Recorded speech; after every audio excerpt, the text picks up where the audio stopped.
Not something interesting. Not something worth considering. Something absolute, where the words carry the full weight of a career so dominant, so historically singular, that when the man speaks about pitching, the room does not simply listen. The room stops. Randy Johnson is on that list. 5 Cy Young Awards. Over 300 wins. A fastball that redefined what the position could look like physically. A career so complete that when baseball historians sit down to construct the definitive list of the greatest pitchers who ever lived, the argument is never about whether Johnson belongs, it is only about where. And Randy Johnson watched Shohei Ohtani throw 6 innings of 0 earned runs.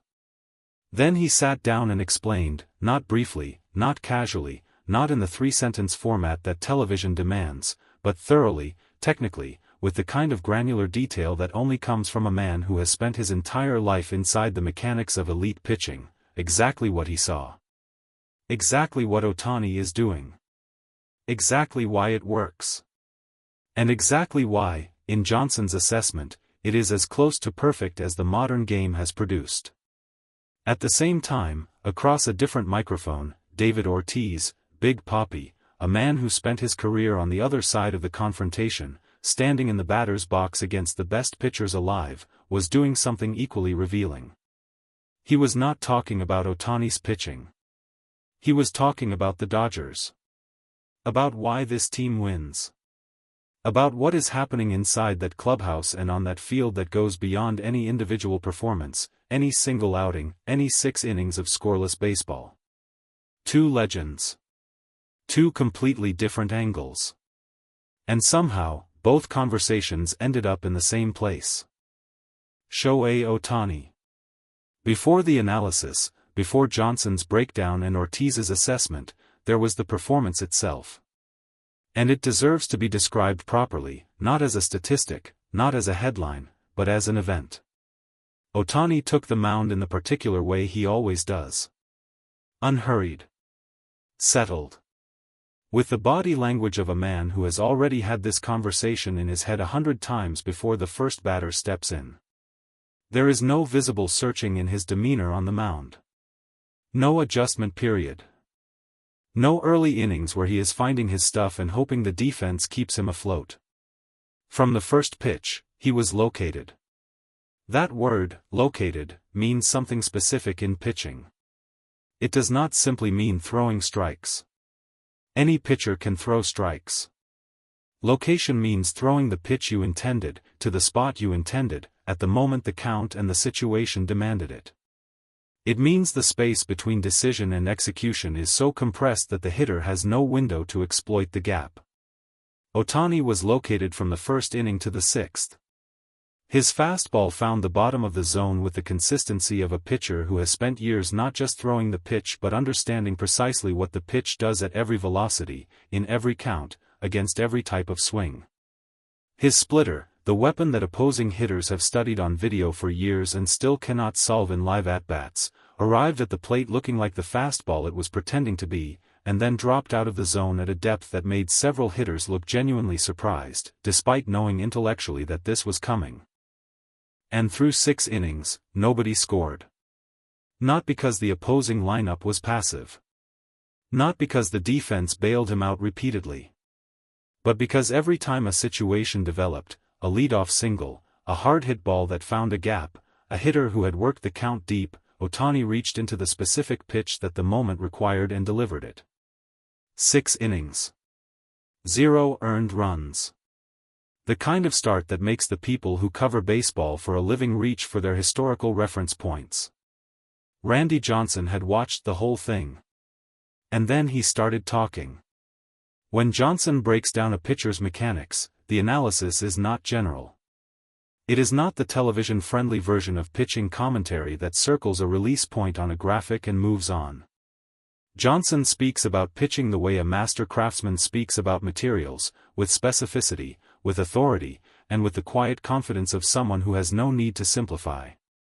What he focused on first was Ohtani's release point consistency. This is the foundation of everything in pitching, and it is the thing that separates good pitchers from elite ones more reliably than any other single factor. A consistent release point means the hitter receives the same visual information on every pitch, the same arm angle, the same hand position, the same point in space where the ball emerges, regardless of what pitch is actually coming. When that consistency is achieved, something remarkable happens in the hitter's brain. The visual system, which is trying to process and predict the pitch in a fraction of a second, receives information that does not differentiate between a fastball and a breaking ball until it is too late to adjust. The decision has to be made on incomplete data, and the incomplete data is identical for every pitch. Johnson identified Ohtani's release point as being among the most consistent he has evaluated in the current game. Not slightly above average. Not impressive for a two-way player managing his workload. Among the most consistent, period, a category that Johnson occupies professionally, and one he does not expand without cause. From that foundation, Johnson moved to what he called the deception architecture of Ohtani's delivery. This is the combination of arm speed, hip rotation, and timing that makes the body tell one story to the hitter while the ball delivers another. Johnson spent significant time on the relationship between Ohtani's hip drive and his arm path, the way the lower body generates rotation so efficiently that the arm does not need to rush, creating the illusion for hitters that the pitch is arriving slower than it actually is.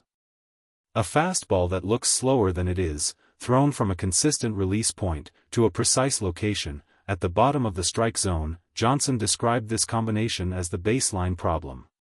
The thing Ohtani presents before any of the secondary pitches are introduced. The problem a hitter must solve simply to be competitive in the at-bat. Then the splitter arrives. And the baseline problem becomes something else entirely. Johnson's assessment of the splitter was direct.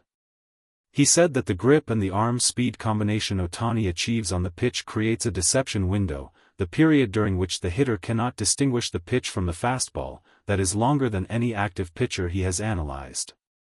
Longer. Not comparable to. Longer. For a man of Johnson's background to use that word about any active pitcher is not a casual compliment. It is a precise technical judgment from someone who has earned the right to make it. What Johnson's breakdown ultimately revealed was something that Ohtani's career statistics have been suggesting for years but that rarely gets articulated with this level of technical clarity. The results are not separate from the mechanics. They are produced by them. Every zero on that earned run line is traceable to a specific physical choice, a hip angle, a finger placement, an arm path decision, that Ohtani has refined to a point where it happens automatically, under pressure, in the sixth inning with runners on base and the game still undecided. Johnson noted something specific about the sixth inning, the inning most pitchers feel first when fatigue begins negotiating with mechanics. The release point, he said, did not waver. The velocity profile, which in most pitchers shows a measurable decline by the fifth and sixth innings, remained within the range Ohtani had established in the first. This is not normal. This is the result of a conditioning program that supports the mechanics, that builds the physical capacity to maintain the form that produces the results, not just for 3 innings or 4, but for 6. And if Schneider's dugout was uncomfortable before the game started, by the 6th inning, watching the velocity hold and the release point stay fixed, the discomfort had likely evolved into something closer to resignation. Johnson ended his breakdown with a statement that has circulated widely since it was made. He said that when he watches Ohtani pitch, he does not see a two-way player managing his energy. He sees a pitcher, a complete, technically developed, mechanically sound starting pitcher, who also happens to be one of the most dangerous hitters in the National League. The distinction matters. Because it changes the conversation about ceiling and sustainability. If Ohtani were a great athlete spreading himself across 2 disciplines, the natural question would be when the compromise appears, when the pitching suffers because the hitting demands too much, or vice versa. But if the pitching mechanics are genuinely complete, if the form is as sound as Johnson's analysis suggests, then the compromise Johnson's mind was expecting has not materialized. And the ceiling question becomes considerably more uncomfortable to answer. While Johnson was dissecting the mechanics of how the Dodgers won, David Ortiz was approaching the same result from a completely different direction. Ortiz does not speak about pitching form. That was never his world. His world was the batter's box, the two-strike count, the high-pressure moment when the game was on the line and the pitcher had every advantage and the crowd was standing. That world gave him a perspective on winning that is entirely different from Johnson's and entirely complementary to it. What Ortiz focused on was not any individual performance. It was the Dodgers as an organism, the way the team functions collectively, the atmosphere inside the clubhouse, the particular culture that produces consistent winning rather than occasional brilliance. He has been around enough winning teams to recognize the specific texture of a clubhouse that is built correctly. And what he described when discussing the Dodgers was a team whose internal culture reflects the standard set by its most visible player without that player ever having to enforce it explicitly. Ohtani does not give speeches. He does not post messages on the clubhouse wall about sacrifice and preparation. He simply operates, daily, visibly, consistently, at a standard that everyone around him can observe. His preparation routine is not private. His discipline is not hidden. The younger players on that roster are watching, every single day, what the best player in baseball does with his time between games, and the watching itself changes behavior. Ortiz recognized this because he lived a version of it. He understood from personal experience how a clubhouse culture is built not through words but through the daily evidence of what the best players consider worth their attention. What he was describing, in his own language and from his own frame of reference, was the same thing Johnson described from a mechanical standpoint. A player who has built something so complete, so internally coherent, that it does not require external validation or management. It simply operates. And the people around it are elevated by proximity. Ortiz said the Dodgers win because they have figured out what winning actually requires. Not talent, every team at this level has talent. Not resources, other teams have comparable resources. What the Dodgers have figured out, Ortiz argued, is the relationship between daily standard and competitive outcome. The understanding that the game is won in the preparation, and the preparation is shaped by the example of the person willing to prepare most completely. Big Papi, standing on the outside of that clubhouse looking in, identified Ohtani as the engine of that culture. Not the loudest voice. Not the most demanding presence. The engine, the thing that runs continuously and powers everything connected to it. Johnson and Ortiz approached the same 6 innings from opposite ends of baseball knowledge. One from inside the mechanics of the pitching that made the performance possible. One from inside the culture of winning that made the team possible. And both arrived at the same conclusion. What Ohtani is doing is not explainable by talent alone. It is not a gift that arrived fully formed and simply needed a stage. It is a construction, meticulous, sustained, technically refined, culturally influential, that represents the most complete expression of what a baseball player can be in the modern era. Johnson gave it a technical framework. Ortiz gave it a cultural one. Together, they produced something that individual analysis rarely achieves, a complete picture of a player who operates in multiple dimensions simultaneously, and does it without visible seams.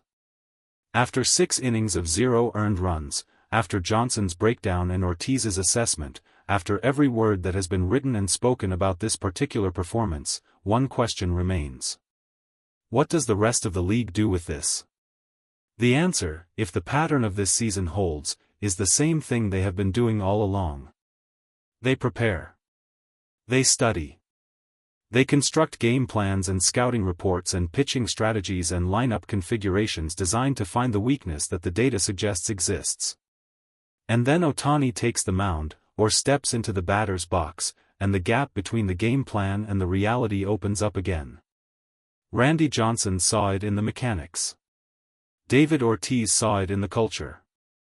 The scoreboard saw it in zeros. And the baseball world, with no better framework available, keeps watching.